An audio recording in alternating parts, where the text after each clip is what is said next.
네, 월가 트레이더 버니의 미국 주식 시간으로 돌아왔습니다. 앞서 살펴보았던 외신들을 집중적으로 분석을 하는 시간, 더불어서 월가에 계신 버니 씨가 현재 미국 주식 시장에 대해서 어떻게 평가하고 있는지 그 내용을 들어보는 시간이죠. 미국 주식 시장이 최근에 하락세로 돌아섰다라는 부정적인 이슈들이 나오고 있는 와중에 어떻게 평가를 하고 계시는지 현재 계신 버니 씨 연결해 보도록 하겠습니다. 함께 보시죠. So what we know so far is that we've had one rate hike in March. We're going to have another rate hike in April, most likely 50 basis points. People are anticipating much higher rates down the road. They're already talking 2.5% by the end of this year. Well, we'll see, okay? And the reason I say that is that people have never gotten that right. They've always undershot, overshot, whatever.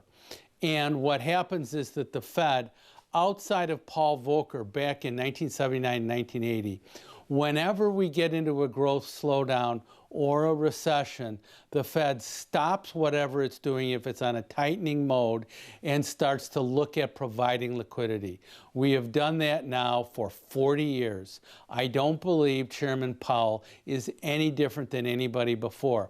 What he's really trying to do is take away this free liquidity that the markets had for so long and just get it into a sense of balance. But if getting it into a sense of balance takes the economy into a recession, he will stop that and he will get back into a better liquidity situation than we're anticipating going forward. Let's look at earnings growth. And what we have here, this chart right here, goes back for the last, say 14 years, looking at, or 12 years, looking at earnings growth. And we had this big spike in earnings growth right here coming out of COVID. And I'll show why in a minute on another chart what we have.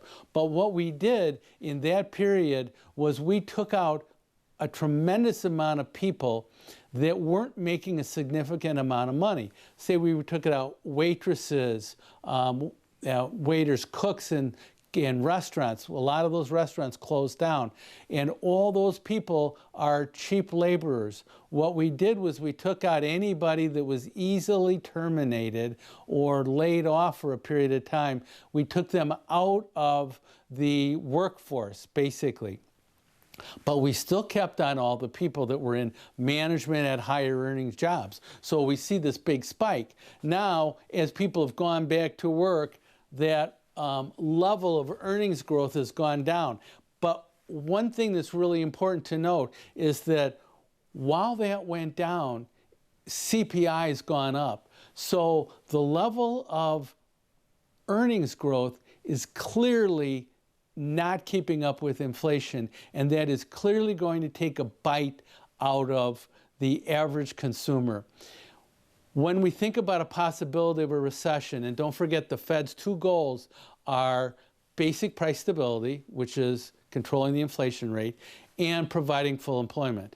Well, if this negatively impacts full employment, the Fed will have to step away from all this price stability, i.e. controlling the inflation rate.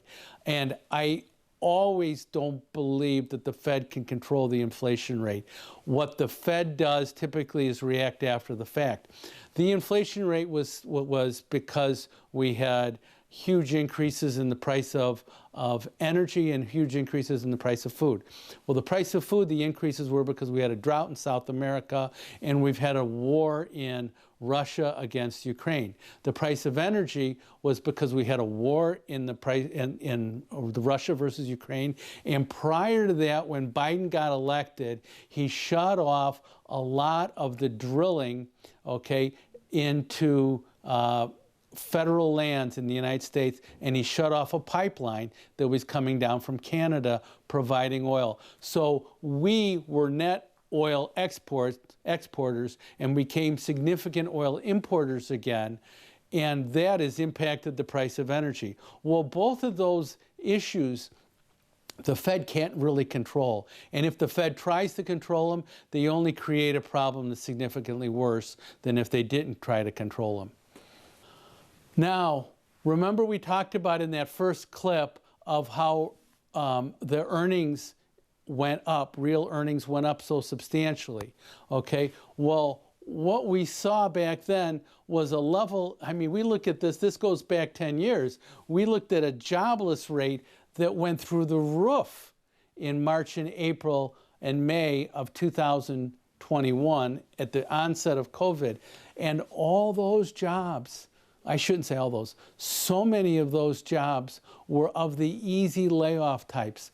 The people that were not going to be able to go to restaurants were closed for 3 to 6 months, depending on where you were. All the jobs that were lower level jobs got taken away, okay? And now we've gone back down. And I think this is why the Fed thinks that they can raise interest rates and take this liquidity out of the system, because they feel that that jobless rate is low enough now that they're going to be able to take away a significant amount of liquidity without causing us to go into recession. Well, we'll see. I'm not sure that they're right or wrong. I do know that if we start to slow growth substantially, that the Fed's going to put the brakes on this and to be able to say, okay, we've done enough right now. So that's one of the things that I think is allowing the Fed today to be able to take that excess liquidity out of the system and bring rates back to a more normalized state. And normalized meaning 2.5%, 3%. We've operated for 100 years, you know, I shouldn't say 100, 80 years post-depression, 80 years of levels of interest rates significantly above 2%. Now, what we have right here is each one of these lines is a quarter, okay? And it goes back from 20 weeks prior to 30 weeks prior to the beginning of that quarter and says, okay, how are we doing relative to earnings now?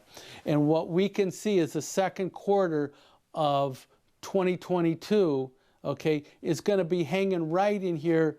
You can see it right there. It's a blue line that stops right here, okay? And we're estimating 6%. We estimated for the first quarter last year of 6%, okay? But prior to that, look at what we did in the second quarter of 2021.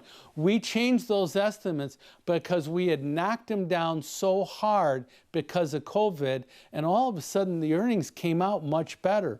The economy really didn't go into a prolonged recession, and we came out of COVID because the Fed provided all that extra liquidity, or continued to provide that extra liquidity.